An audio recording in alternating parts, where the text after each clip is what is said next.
In this Elden Ring video, I'm going to be showing you my Lightning Lancer build. This is an evolution of the Templar build and is a level 100 variation. And it uses lightning, a spear-type weapon, and a great shield to absolutely obliterate enemies. If you've been wondering what you can do with your Templar, this is one of the many ways you can evolve it, so watch on to find out. The first thing I want to talk about is the weapon that I've chosen for this build, and I have chosen the Treespear. This is actually found in Liurnia of the Lakes, not far from Stormveil Castle. You kind of just have to ride past the castle, go up the right-hand side, and double back alongside the castle, and you can find this kind of overhanging the road that's about to drop off into the abyss there. There are a few reasons I chose this weapon in particular for this build. First, the requirements stat-wise are kind of hefty. It requires 15 strength, 22 dexterity, and 18 faith, which means you're going to have to be a pretty good level in order to meet those requirements, so it's not something that you would probably be able to meet at level 50 unless you spent all your points in those stats specifically.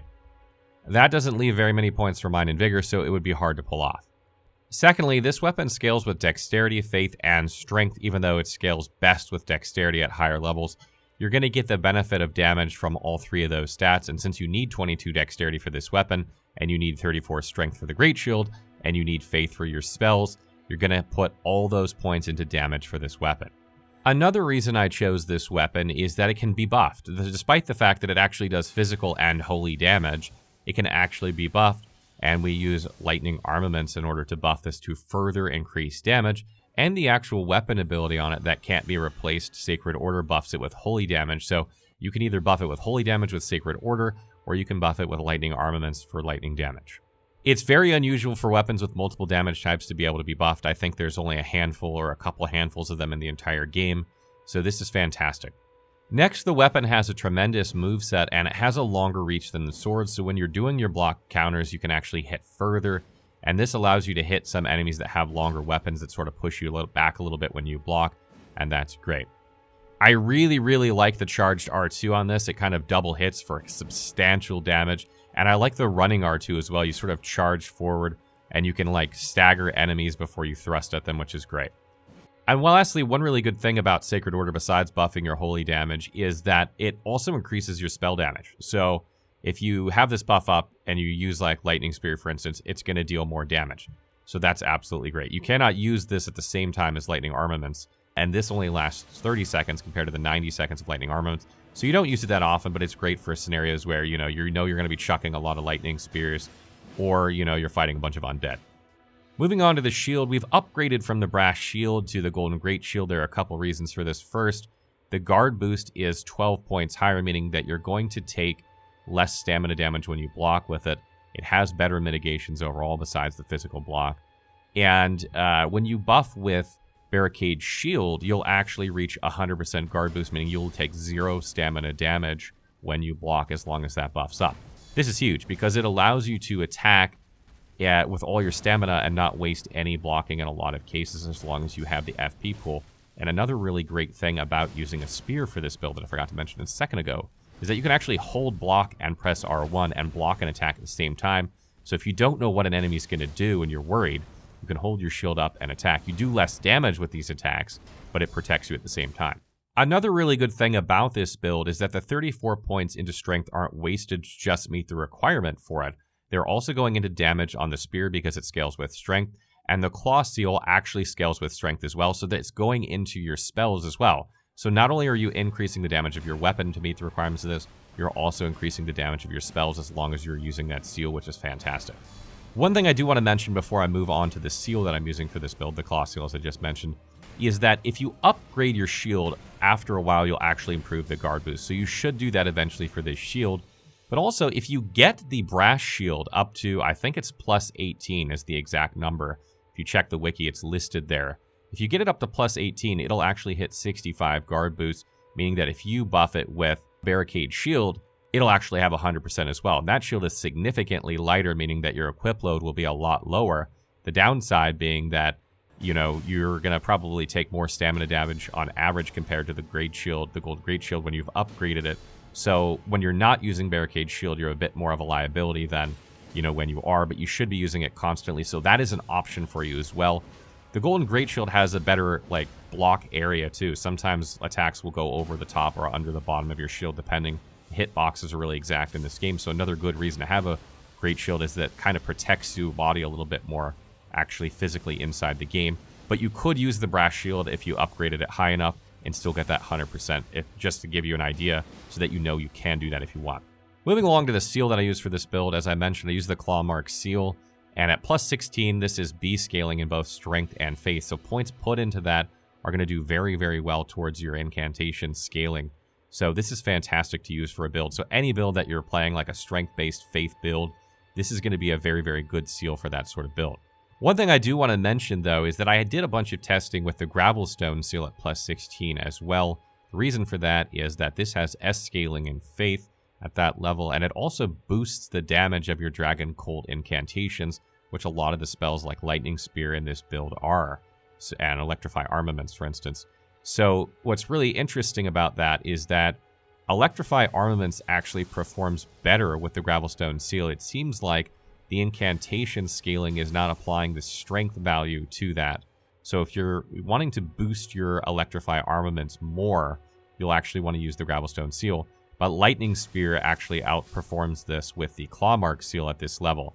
Now, it's going to be a bit tricky here because either one of these seals might be better for you depending on how much strength you have and how much faith you have. For instance, if you use the Brass Shield and you only have, like, I don't know, 15 strength or whatever the minimum requirement is to use the spear, 20 strength, and you have a lot more faith, the Gravelstone seal is going to do a lot better for you. Or maybe from this point forward, you start cranking faith more. At some point, that Gravelstone seal will outperform. So you should probably get both of these and upgrade them and then check like how they're doing periodically as you increase your stats. Really, you could go either way. The damage isn't going to be super noticeable around this part of the game, but it's good to have both of them, and moving forward as you hit 150, it's likely that the Gravelstone seal will probably outperform the Claw Mark seal. You'll also have more Dragon Colt incantations at that point, so that'll probably benefit you a lot more. The armor that I'm using for this build is the Lendel Knight set, which is kind of the golden armor from the knights that are around the Lendel area. It's about the same armor as a build I was using before, the Templar build, or slightly more. So it's more about fashion with this build. I just thought it looked really cool. You can keep using the same armor you had before if you want. But if you want to farm this, it's not too hard to farm. There's like 3 knights in the Lendel city at the Outer Wall Phantom Tree site of Grace. If you just go back through the doors that you came through to get there, there's 3 of these guys sitting on the steps, and you can basically sneak attack and pick one off at a time, farm it real fast. The 4 talismans that I use for this build are the Spear Talisman, Starscourge Heirloom, Curved Sword Talisman, and the Green Turtle Talisman. The Spear Talisman actually increases the thrust damage that you deal with a spear while you hit an enemy while they're mid-animation. So if you hit something that's like mid-windup that's trying to attack you, your damage is going to be increased. And this is really, really good for this build because that happens a lot. I use Starscourge Heirloom to get 5 more strength here. You're very, very stat hungry at level 100. This build is probably going to be stat hungry the whole way because you need strength, you need dexterity, you need FP, you need equipment weight and stamina, you need health, you need faith. So you're going to be spreading your points around between like 5 or 6 stats, and this will help you meet the requirements of that Great Shield while freeing up 5 other stats. You could use Radagon's Source Seal here, which is very, very good stat-wise. It gives you 20 stats, Vigor, Endurance, Dexterity, and Strength, 25 in each one, which is really, really good. But it also increases the damage you take by about 12 to 13%. And it feels like, what's the point of wearing heavy armor if you're going to take the same amount of damage as you would if you're taking light armor? So all those points into Endurance kind of wasted. So I didn't use it here. I feel like if you're wearing a heavy armor set, the point is to be protected, but you could use this earlier on to meet requirements for things and then swap it out later. The Curved Sword Talisman, pretty self-explanatory. You've been using this all along. It increases your block counter damage. You do lots of block counters with this build, so more damage is good.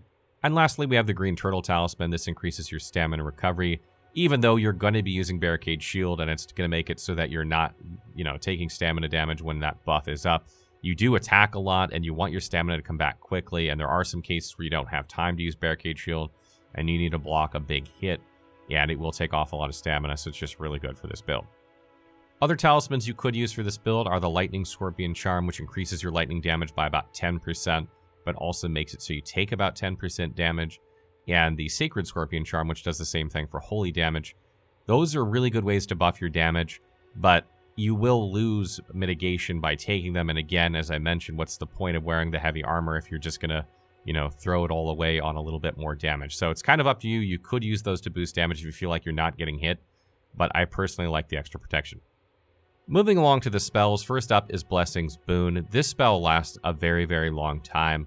I think it's 90 seconds, and it heals you for about 8 health per second over that time. So it's a very, very good hot, and putting it on you before like a tough battle or something will allow you to keep fighting and shrugging off some of those hits without having to, you know, go to your heal potion. And it's really good for this build because you tend to prioritize FP flasks because of all the spells you want to use. And this is a good way to allow you to do that because you can always heal yourself with FP if worse comes to worse. Next up is Electrify Armament. This spell does 0.75 of your incantation scaling on your seal. As I mentioned, there's a bit of an issue with the claw mark seal not applying the strength, but any other seal that you use, it's going to apply 0.75 of your total incantation scaling. So this is going to get more and more powerful throughout the game. And what I really like about it is, well, it lasts 90 seconds too. So no short buffs with this build, really. So you can buff with this, you can buff with Boon's Blessing or Blessing's Boon, and you can also buff with Golden Vow, all last 90 seconds. And, you know, you can fight for a good long time before they expire. Talking about Golden Vow, this increases your damage by about 10 to 15%, if I'm not mistaken. And it also increases your defenses for about 5%. So you're going to get even tankier when wearing this. One of the reasons I don't recommend removing or putting on things that reduce your overall damage mitigation. And what's really great about this is you can cast it from horseback, and you can use it at the same time as a lightning armament. So you're going to get double damage there. Well, not double, but you're going to have 2 buffs that increase your damage at the same time. And it also buffs your spell damage. So if you're riding around on horseback, throwing lightning spears at a boss that's out on the landscape, you can buff with this, and your lightning spears are going to deal more damage. And lastly, we have Lightning Spear. This spell is fantastic. It moves very, very quickly through the air. It has very, very good tracking and pretty good range. And you can also charge it up for extra damage. It's really good for thinning out packs of enemies. It has a little bit of splash if you charge it up. And one really cool thing about this spell you may not know is it actually does increase damage about 10% in my testing if you're hitting enemies in the rain or if they're standing in water. So you definitely want to use lightning when you're attacking enemies that are in this situation.